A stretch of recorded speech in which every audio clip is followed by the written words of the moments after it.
আমাকে না জানিয়েই চুল কাটটা শুরু করে দিয়েছে। ও মা, কি করে কাটলে গো এত সুন্দর? প্রথমে দুটো চুল ভাগ করে সামনে আনলাম, এনে এরকম করে কাটলাম। ইরে, তারপরে দেখা গেল যে এদিকটা বেশি হয়ে গেছে, এদিকটা কম।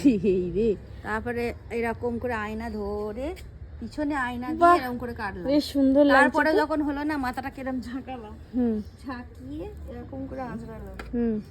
আঁচড়ে তখন দেখলাম যে বাহ, বেশ তো ও ভালো লাগছে। মাই গড, দারুণ লাগছে দেখতে, খুব সুন্দর হয়েছে। নিজে নিজে কাটলে আমাকে এবার হ্যাঁ। ডাকতে পারতা। প্রথমে তো আমি ভাবলাম যে যা, এইটুকুনির জন্য আবার পার্লারে যেতে হবে নাকি। এখানটা সেভ করে দিই। ওরে বাবারে, যা ভয় পেয়ে গেছিলাম। তারপরে দেখলাম না, নিজেই কমপ্লিট করে খুব ফেলেছি। সুন্দর লাগছে দেখতে। এদিকে এসো একটু। যা হয়েছে এই থাক, কারণ হ্যাঁ। প্রতিদিন এই যে চুল বাঁধা, একটা হ্যাঁ। ক্লিপের সাহায্য নিয়ে, ক্লিপ কোথায় গেল, হারিয়ে হ্যাঁ গেল, হ্যাঁ হ্যাঁ। ক্লিপ খোঁজ, ক্লিপ আর খোঁজ। স্কুল গেলে তোমাকে হেলমেট পরতে হবে, গাড়ি চালাও হ্যাঁ। যেহেতু, সেহেতু তবে কি একটা চুল মানে শুকোয় না। চিরুনি নিয়ে নিয়ে ঘুরতে হবে, একবার করে এরকম করে আজরে দিতে।